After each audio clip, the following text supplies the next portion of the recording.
જૈન મુનિ સાગર ચંદ્ર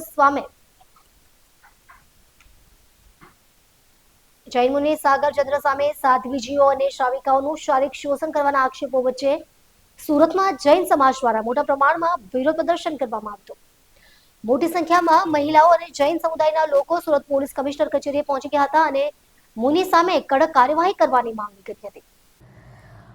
વધુમાં સમાજના લોકોએ આક્ષેપ કર્યો હતો કે છેલ્લા અનેક વર્ષોથી મુનિ સાગર ચંદ્ર દ્વારા આ પ્રકારના કૃત્યો કરવામાં આવતા હોવા છતાં જૈન સંઘના શ્રેષ્ઠ દ્વારા કોઈ નક્કર પગલાં લેવામાં આવ્યા નથી. મુનિ સામે અનેક ફરિયાદો થઈ હોવા છતાં પણ કાર્યવાહી ન થઈ હોવાનો પણ આરોપ લગાવવામાં આવ્યો છે. વધુમાં જણાવ્યું હતું કે જૈન મુનિ સાગર ચંદ્ર સાથે જૈન સંઘના અનેક ટ્રસ્ટીઓની મિલીભગત છે.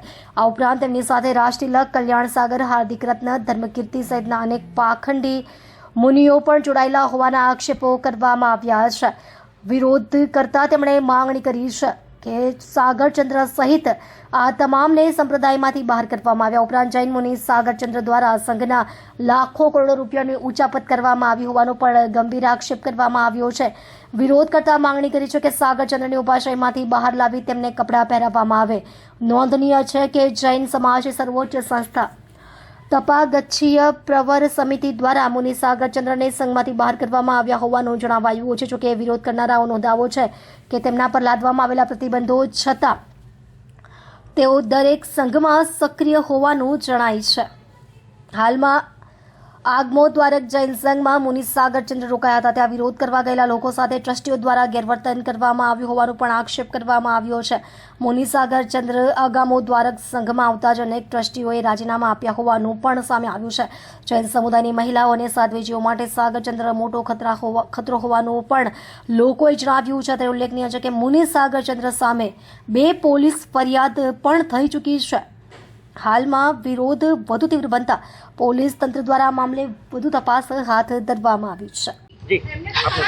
અમે એટલે પ્રોટેસ્ટ કરવા આવ્યા છે કારણ કે જ્યાં સાગર મારા સાહેબે આ બધા દુષ્કાર્ય કર્યા છે એ માન્ય જ નથી. ફર્સ્ટ ઓફ ઓલ એક્સેપ્ટેબલ જ નથી. આજનું જનરેશન, આજની બધી મહિલાઓ, અમે જે બધી યુનિટી કરીને હમણાં આવી છે પ્રોટેસ્ટ કરવા માટે, એ એટલે જ પ્રોટેસ્ટ કરવા માગે છે કે અમારી ખૂબ માંગણી છે સરકાર પાસેથી કે આ મારા સાહેબનું જે બી થાય ઇન્વેસ્ટિગેશન કરો, કંઈ બી કરો, એ તમે કરો, સ્ટ્રિક્ટ એક્શન લો કે કાલે સવારના ઉઠીને અમારું જે જૈન છે આખું એ વગોવાય નહીં. બીજી વસ્તુ એ કે કાલે જે જનરેશન અમારું જે હવેનું ન્યૂ જનરેશન છે એ કાલે સવારના ઉઠીને જૈન શાસનના ઓપોઝિશનમાં ના હોય કે એના મતલબ એક્સેપ્ટ ના કરે કે એવું ના કરે. તો અમને આ માંગણી છે કે કેમ બી કરીને આનો નિર્ણય લાવો.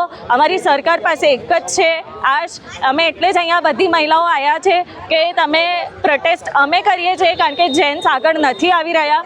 અમે એટલે જ આ હાથમાં લીધું છે કે કેમ બી કરીને આનો અમને નિર્ણય મળે જ. એટલે સરકાર દ્વારા આ જ અમારી માંગણી છે કે કાલે સવારના ઉઠીને અમારું જે આગળનું જનરેશન છે એને જૈન શાસન પ્રત્યે વિરોધ ના કરે, એને જે ટ્રસ્ટ છે એ તૂટે નહીં. એટલે અમે અહીંયા આવ્યા છે કે કાલે સવારના ઉઠીને બીજી બધી છોકરીઓ સાથે આ વસ્તુ ના થાય.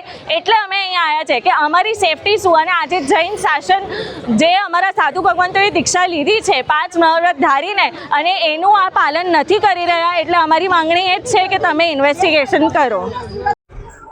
હું મોના, મારી આગમો દ્વારકના ટ્રસ્ટીઓને એક સવાલ છે કે આપની એવી તો શું મજબૂરી છે કે હજી પણ આપ સાગર જેવા વ્યક્તિનો સાથ આપી રહ્યા છો? શું તકલીફ છે તમને કે આટલા દુષ્કૃત્યો જાણ્યા પછી પણ આપ એમનો સાથ આપી રહ્યા છો? શું આપને કોઈ તકલીફ છે કે આપને કોઈ વસ્તુ મળે છે ત્યાંથી કે આપ એમને સાથ આપી રહ્યા છો?